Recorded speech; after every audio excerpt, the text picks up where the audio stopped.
Assalamualaikum warahmatullahi wabarakatuh. Apa yang bisa kita pelajari dari sistem-sistem pendidikan yang terbukti telah berhasil dan mendapatkan skor yang tinggi di tes-tes internasional seperti PISA dan lain-lain? Dan apakah sebenarnya kita bisa membanding-bandingkan sistem pendidikan? Nama saya Radian, saya adalah mahasiswa S2 Pendidikan di Harvard University, dan ini adalah apa yang saya pelajari di kelas kebijakan pendidikan hari ini. Jadi yang pertama, kita sebelum menjawab pertanyaan yang pertama ya, pertanyaan apa yang kita bisa pelajari dari sistem-sistem pendidikan yang sudah terbukti matang dan berhasil, coba kita mundur sedikit dan kita tanyakan kepada diri kita sendiri. Sebenarnya bijak nggak sih kalau misalnya kita membandingkan sistem pendidikan, misalnya sistem pendidikan Indonesia dengan pendidikan di Amerika contohnya, atau pendidikan dengan Singapura. Kenapa kita harus melakukan hal tersebut?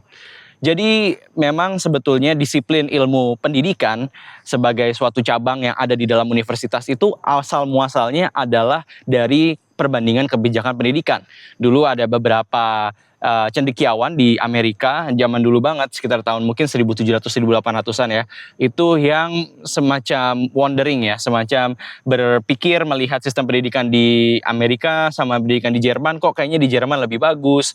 Dan bahkan salah satu dari cendekiawan waktu itu melihat sistem pendidikan di Jerman, khususnya universitas-universitas di Jerman itu jauh lebih matang dibanding yang ada di Amerika, karena universitas-universitas bisa menjadi penggerak ekonomi.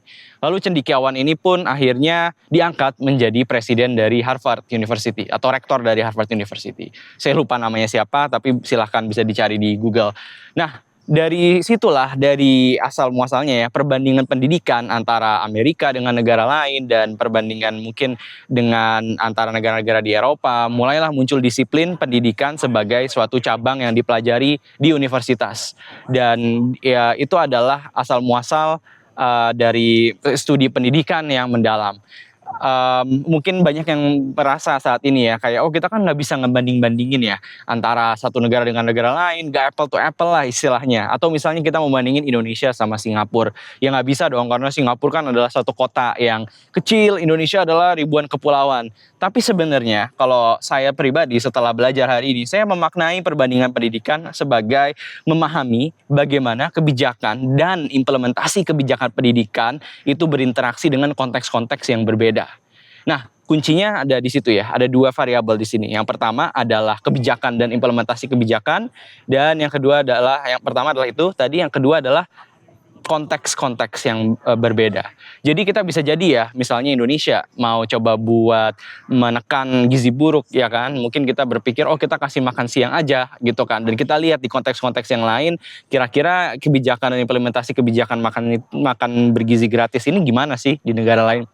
Tapi sebenarnya ada cara lain untuk melihatnya. Ada nggak di konteks-konteks yang serupa dengan Indonesia kebijakan yang berbeda yang kira-kira bisa efektif untuk mencapai tujuan yang kita inginkan. Misalnya tadi ya, kebijakan kita pengen menekan angka gizi buruk di kalangan pelajar. Kita lihat di konteks lain yang mungkin lebih serupa, misalnya mungkin di Vietnam atau di Kamboja, dan apa sih kebijakan yang mereka lakukan di sana. Nah, jadi nggak semata-mata kita ngebandingin satu kebijakan yang sama di negara kita dan negara lain, tapi kita juga bisa ngelihat, oh di negara lain yang mirip dengan kita, apa sih yang mereka lakukan yang kira-kira bisa diimplementasi ke dalam negara kita. Memang yang namanya perbandingan kebijakan itu ada banyak banget variabel-variabel atau banyak banget faktor-faktor yang mempengaruhi. Jadi tentunya sebagai seorang pemangku kebijakan pendidikan, kita harus aware soal ini. Nah, ngomong-ngomong soal kebijakan pendidikan nih, jadi ada salah satu tes yang saya pernah jelaskan di salah satu video saya sebelum ini, yang dilakukan oleh organisasi OECD bernama tes PISA. Jadi tes PISA ini adalah tes yang dilakukan untuk mengukur atau mengakses kemampuan dari siswa dan pelajar-pelajar yang ada di seluruh dunia di negara-negara yang berbeda. Dan tes ini mengukur kemampuan untuk membaca, kemampuan untuk matematik ini ya, numerical skills antara lain, dan juga mengukur well-being dari para siswa dan pelajar. Dan ada beberapa negara yang memang berhasil mendapatkan nilai-nilai yang tinggi, antara lain adalah Singapura, Jepang, terus Estonia, Dan Vietnam bahkan merupakan salah satu negara ASEAN yang skornya itu berada di atas beberapa negara Eropa. Jadi dari tes tersebut, Andreas Schleicher, yaitu adalah desainer atau mungkin prakarsa dari si tes PISA ini, melakukan analisis ya, dan dia akhirnya menuliskan analisis tersebut menjadi suatu buku. Buku tersebut judulnya adalah World Class. Bisa Anda download sebenarnya, cari aja World Class Andreas Schleicher. Dan itu ada salah satu bab yang membahas apa yang membuat berbagai macam sistem sekolah seperti misalnya Singapura, mungkin Jepang itu berhasil. Apa yang membuat mereka berhasil? Nah, ini ada beberapa faktor yang mungkin bisa jadi bahan pembelajaran buat kita. Yang pertama adalah pemimpin dan politikus, pemimpin ya, maksudnya politikus, mungkin orang-orang yang menjadi CEO dari NGO, pokoknya pemimpin-pemimpin yang ada di negara tersebut berhasil meyakinkan warganya bahwa investasi di pendidikan itu penting.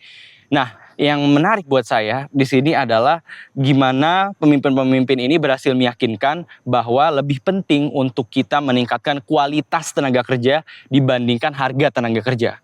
Maksudnya apa? Ya lebih baik kita punya tenaga kerja yang mungkin memang lebih mahal tapi kualitasnya lebih baik dibanding kita memberikan banyak tenaga kerja tapi kualitasnya nggak baik.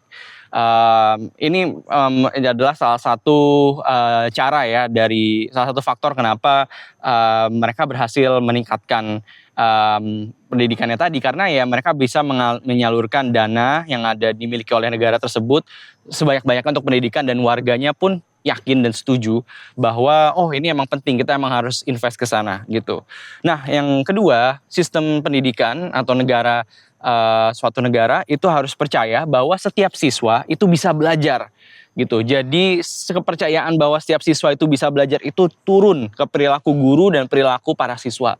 Jadi mereka yakin bahwa semua siswa itu bisa, dan ini tuh tercermin dari perilaku guru-gurunya. Jadi nggak ada tuh guru-guru yang merasa kayak dia nggak bisa, udahlah dia susah, udah mungkin yang top-top aja. Dan siswanya pun juga terdorong ya untuk merasa bahwa oh kita bisa, saya juga bisa sukses gitu. Dan praktik pengajaran disesuaikan dengan kebutuhan siswa yang beragam. Jadi di sini sistem-sistem yang berhasil itu mengedepankan praktik pengajaran yang disesuaikan nih. Jadi karena kan setiap anak itu berbeda kan.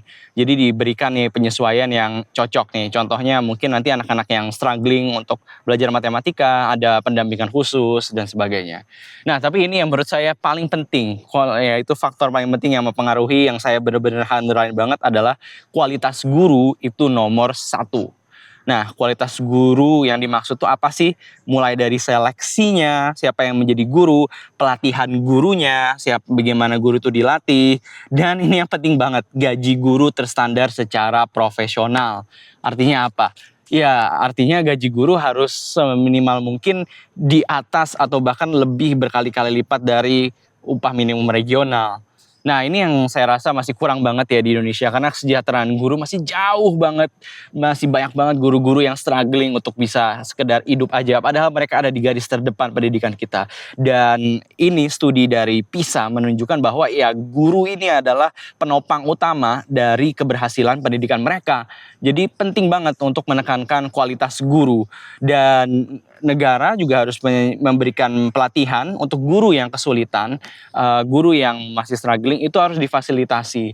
Dan ini yang penting juga, menyediakan lingkungan untuk guru saling belajar. Saya rasa di Indonesia udah mulai ada langkah-langkah ke sana ya, memfasilitasi gimana guru bisa saling belajar dari satu sama lain, dan ini juga penting mendorong guru untuk mengembangkan karirnya.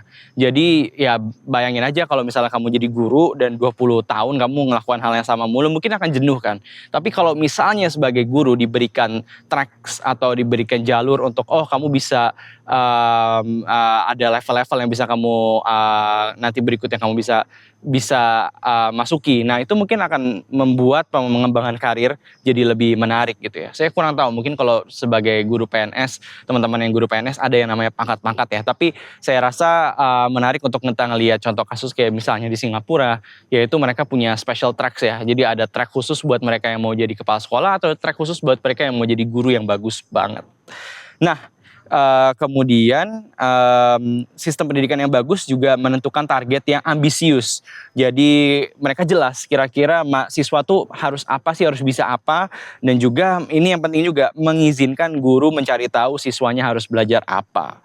Dan ya tadi itu ya, intinya guru tuh sangat-sangat dilibatkan di dalam desain dan rancangan kurikulum dan juga desain dan rancangan untuk pengajaran.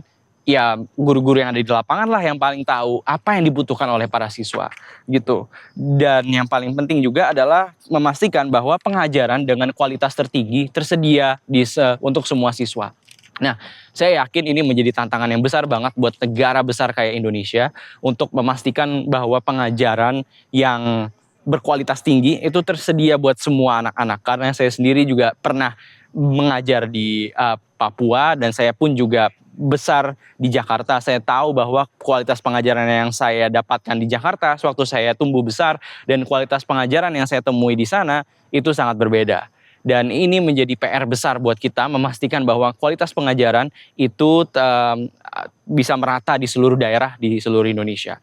Nah, itu tadi ya pelajaran-pelajaran dari negara-negara maju. Pertanyaannya balik lagi, bisa nggak sih kita ambil hikmah-hikmah ini dan terapkan di Indonesia? Bisa banget. Menurut saya nggak ada yang nggak mungkin, dan menurut saya perbandingan-perbandingan dengan sistem yang sudah bagus itu menghasilkan hikmah-hikmah seperti ini. Memang mungkin ada hal-hal yang mungkin tidak kontekstual ya, misalnya katakanlah kita mengadopsi sistem dari Republik Rakyat Cina misalnya ya, mungkin itu ada sedikit perbedaan dari struktur politik misalnya dan sebagainya. Tapi yang tadi saya dapatkan, hikmah yang tadi saya dapatkan itu rasanya cukup umum dan cukup bisa diterapkan di negara seperti Indonesia, ya kan? Guru harus dikedepankan, itu bisa banget. Itu tentang kemauan politik aja. Apakah pemimpin-pemimpin, apakah yang ada pejabat-pejabat yang punya leverage atau punya otoritas untuk mengalirkan dana, itu mau untuk mengalirkan dana lebih banyak buat guru-guru, meningkatkan gaji guru, dan juga mau untuk menginvestasikan pendidikan di guru. Dan menurut saya kuncinya emang di guru sih. Jadi kayaknya kita nggak perlulah kirim smart TV atau kirim gadget ke banyak daerah.